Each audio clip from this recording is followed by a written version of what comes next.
হজরত বালক শহীদ রহমতুল্লাহের মাজার বা ফকির বাবার মাজার ভারতের পশ্চিমবঙ্গ রাজ্যের পশ্চিম মেদিনীপুর জেলার মেদিনীপুর শহরের উপকণ্ঠে অবস্থিত এই মাজার শরীফটি। এখানেই রয়েছে আধ্যাত্মিক জগতের অন্যতম এক সুফি সাধক হজরত বালক শহীদ রহমতুল্লাহের মাজার বা সমাধিস্থল।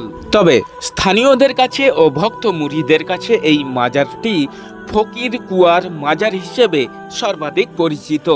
দেশ বিদেশ থেকে বহু মানুষ আসে বাবার দরবারে তাদের মনস্কামনা পূরণের আশায়। তবে বেশিরভাগ মানুষ এখানে ছুটে আসে যে কারণে তা হলো এখানে থাকা বাবার আমলের একটি কুয়া। শুধু মুসলিম নয়, অন্যান্য ধর্মের অনেক মানুষের বিশ্বাস অনুযায়ী এই কুয়ার জল শুধু সাধারণ একটি কুয়ার জল নয়, এর রয়েছে অনেক অলৌকিক ক্ষমতা।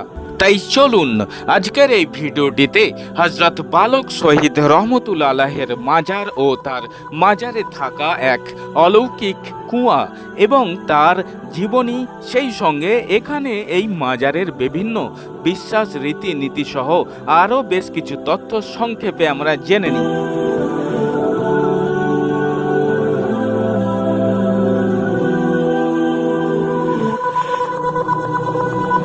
দেখতেই পাচ্ছেন এই মুহূর্তে আমি মাজারের বাইরে দাঁড়িয়ে রয়েছি, আর সামনে ওই যে মেন রাস্তা, ওখান থেকে একটু ভেতরে ঢুকে এলে এইখানে রয়েছে হজরত বালক শহীদ রহমতুল্লাহের মাজার। দেখতেই পাচ্ছেন মাজারটি বেশ পুরনো, ওপরে সুদৃশ্য একটি গম্বুজও রয়েছে। মাজারের দেওয়ালে জন্ম নেওয়া বটগাছটি প্রমাণ দেয় এই মাজারটি দীর্ঘদিনের পুরনো। মাজারের পরিধি আরও বাড়ানোর জন্য চারিপাশে দেওয়ালও তোলা হচ্ছে, আর পাশেই রয়েছে একটি ছোট করে অজুখানা, আর এইটাই হলো মাজারের অভ্যন্তরে প্রবেশপথ। এখন আমি মাজারের অভ্যন্তরে অর্থাৎ যেখানে হজরত বালক শহীদ রহমতুল্লাহের সমাধি রয়েছে সেখানে প্রবেশ করছি। এবারে দেখুন, এটি হলো হজরত বালক শহীদ রহমতুল্লাহের সমাধিস্থল।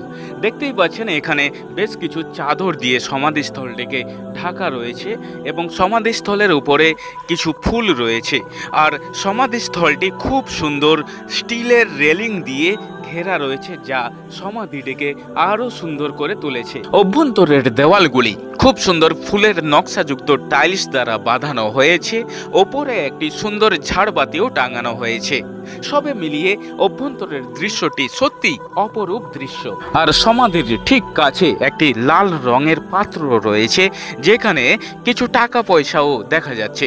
আসলে যারা ভক্ত মুরিদেরা আসে তাদের মনস্কামনা পূরণের আশায় এখানে কিছু দান ধ্যান করে। এছাড়া এই যে একটি বাক্স দেখতে পাচ্ছেন, এখানেও টাকা পয়সা দান ধ্যান করার জন্য এটি রাখা হয়েছে। এক কথায় মাজারের অভ্যন্তরে সত্যি খুব সুন্দর, শান্ত, নিরিবিলি, শুনশান একটি মহল বা পরিবেশ। এখানে এলে সত্যি আপনি নিজেকে একটি আধ্যাত্মিক জগতের মধ্যে খুঁজে পাবেন। ভেতর থেকে বের হয়ে মাজারের একেবারে গোড়ায় বাহির পাশে এখানে একটি সমাধি দেখা যাচ্ছে। এটিও বেশ পুরনো সমাধি, আর এই সমাধিটিকে তারের বেড়া দিয়ে ঘিরে রাখা হয়েছে। আর একটু লক্ষ্য করুন, এই তারের বেড়াতে কত কিছু বাঁধা রয়েছে। কেউ চুড়ি বেঁধে রেখেছে, কেউ বালা বেঁধে রেখেছে এবং কাগজে কিছু একটা বেঁধে সেটা পেপারের সঙ্গে এই তারের বেড়ায় বাঁধা রয়েছে। এটা এখানকার বিশ্বাস বা রীতিনীতি। আসলে যারা মানত করে, যারা তাদের মনস্কামনা পূরণের আশায় আসে, তারা এইখানে এই বেড়ার মধ্যে তাদের মনস্কামনা কাগজের মধ্যে লিখে বা কোনো কিছুর উপরে তাদের করে এটি এখানে ঝুলিয়ে রেখে দেয়। আর এইগুলি দেখুন, ছোট ছোট মাটির ঘোড়া। এগুলি এখানে কেন রাখা হয়েছে যদিও বা আমি ঠিক বুঝতে পারিনি বা জানিনি, হয়তো এগুলিও এখানে আসা মানুষদের মানতেরই অংশ। চলুন এবারে এখানকার বাবার আমলের সেই অলৌকিক কুয়া, যা বাবার কারামত হিসেবেও বিবেচিত হয়, সেই ফকির কুয়া বা বাবার মাজারের কুয়ার কাছে আপনাদেরকে নিয়ে যাই। দেখতেই পাচ্ছেন এই সেই আশ্চর্য কুয়া।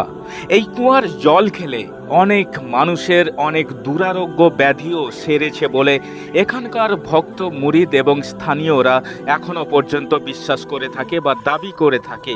আর সেজন্যই তো এই আশ্চর্য ও অলৌকিক কুয়ার জল সংগ্রহ করার জন্য ও পান করার জন্য শুধু স্থানীয়রা নয়, দেশ বিদেশ থেকে সর্বধর্মের মানুষেরা বারবার ছুটে আসে বাবার দরবারে। দেখুন, এটাই সেই কুয়া, যে কুয়ার পানি আজও সমানভাবে মানুষের কাছে খুবই প্রয়োজনীয় এবং উপকারী একটি পানি হিসেবে গৃহীত হয়ে চলেছে। এই কুয়োর পানি কিন্তু আজ পর্যন্ত একেবারে কমেনিও আর বাড়েনিও, একই অবস্থায় রয়েছে। সেই কয়েকশো বছর ধরে এই কুয়োর পানি খেলে এখানকার মানুষের বিশ্বাস ধারণা, তাদের মধ্যে অনেক রকমের অসুখ বা রোগ নির্মূল হয় এই পানির সাহায্যে বা এই জলের সাহায্যে। তাই আমিও বাবার কারামত বা অলৌকিক কুয়ার জল একটু পান করেই দেখলাম, সত্যি সত্যি সুস্বাদু জল। মন জুড়িয়ে যাওয়া জল পান করেছি কিনা এর আগে ঠিক মনে পড়ছে না, মন জুড়িয়ে গেল। এবারে হযরত বালক শহীদ রহমতুল্লাহ আলাইহির জীবনীর প্রতি দৃষ্টিপাত করলে তার জীবনী সম্পর্কিত কোনো পুস্তক বা লিখিত কোনো লিপি আজও কোথাওই পাওয়া যায়নি, এবং এখানকার যারা স্থানীয় রয়েছে তাদের মধ্যেও তার জীবনী সম্পর্কে খুব বেশি কোনো তথ্য আজও জানা নেই। তবে যেটুকু জানা যায় সেটি হলো, তিনি ছিলেন ইরাকের বাসিন্দা এবং 1765 সালে তিনি এখানে এসেছিলেন। তারপর থেকে এখানে তিনি আধ্যাত্মিক সাধনায় মগ্ন হয়ে পরবর্তী জীবন কাটিয়েছিলেন। প্রতি ইংরেজি বছরের 23শে মার্চ মাজার সংলগ্ন এই মাঠেই বাবার স্মরণে ঔরস উদযাপিত হয়। তখন বহু মানুষ এখানে জমায়েত হয়। আজ এই পর্যন্ত। আশা করি ভিডিওটি আপনাদের ভালো লেগেছে। যদি ভালো লাগে তাহলে অবশ্যই লাইক করবেন, শেয়ার করে অন্যদেরকেও হযরত বালক শহীদ রহমতুল্লাহ আলাইহির মাজার দেখার সুযোগ করে দেবেন। ভিডিওটি দেখার জন্য আপনাদেরকে জানাই অসংখ্য ধন্যবাদ।